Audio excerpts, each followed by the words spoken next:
If you thought The Fault Season 1 was an epic disaster, on account that you have intelligence, functioning brain cells, the ability to recognize when something doesn't match lore and thus is not something, if a skinwalker wearing the mask of your friend will not fool you.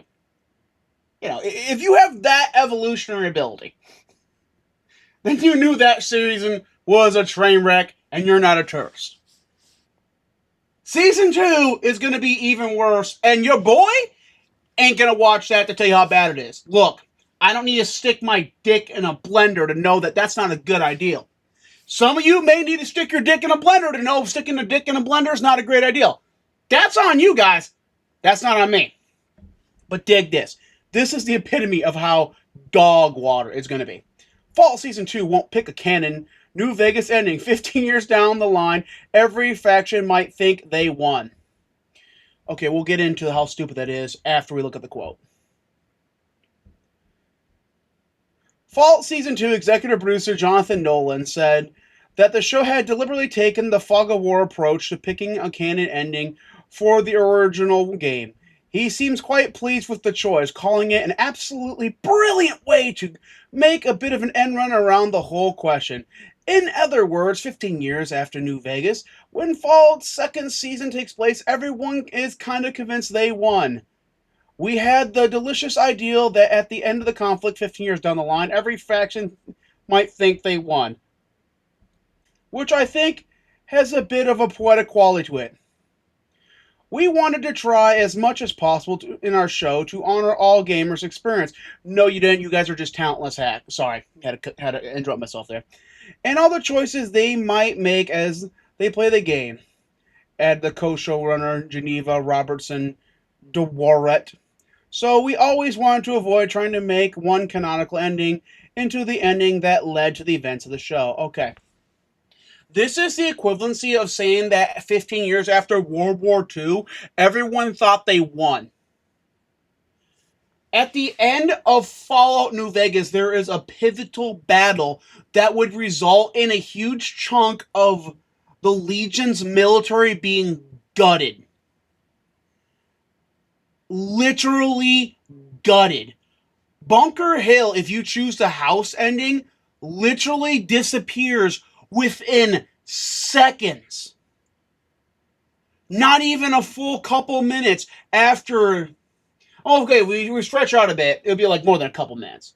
Maybe like a minute or two. But almost instantly, the entire Legion's main force was wiped out. That is not something you're going to gaslight yourself into believing didn't happen. You had a bomber fly overhead and wipe out Legion positions. You had the Legion's operations throughout the Mojave fail miserably.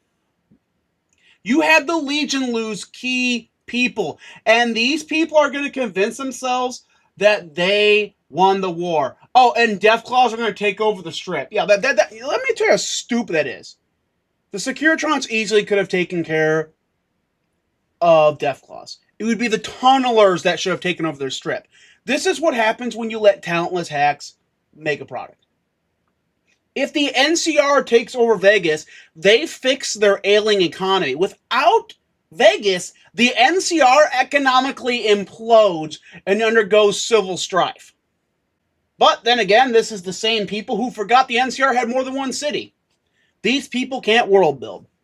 If House wins, then the greatest threat to House is going to again be the tunnelers from the Great Divide. They are slowly starting to make their way into the Mojave, and very soon they will be popping up everywhere, and these things rip apart Deathclaws.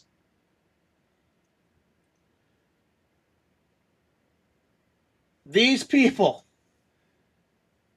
honestly want to say, oh, no one won, anyone thinks they won. That is the stupidest thing I have ever heard. That'd be like everyone thinking they won after World War I.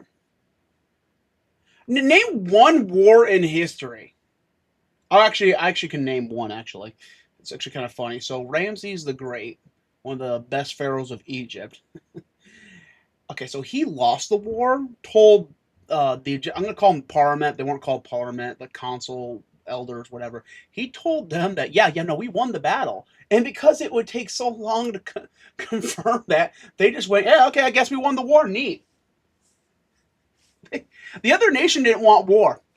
That's like the only time I can think of in history where like someone actually did gaslight someone into winning, and that was because the other side didn't want war and wasn't going to pursue the issue after a defeat.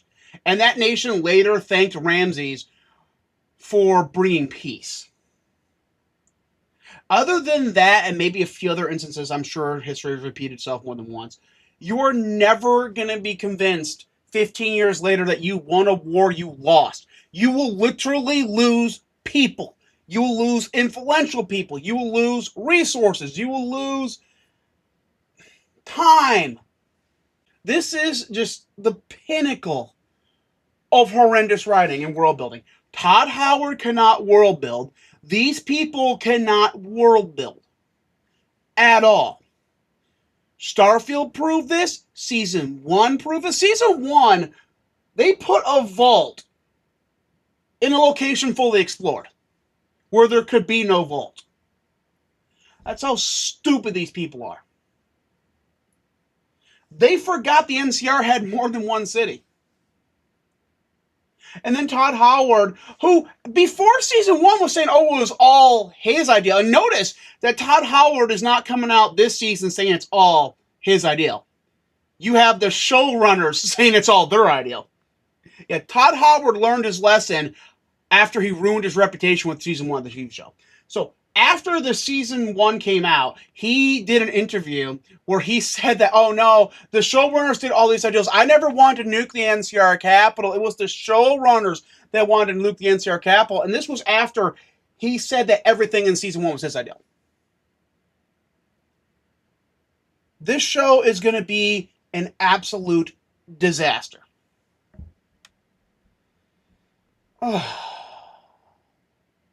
But fortunately, we don't have to watch it. Let me know what you think about this down in the comments, as always, and I'll see you in the next one. Peace out.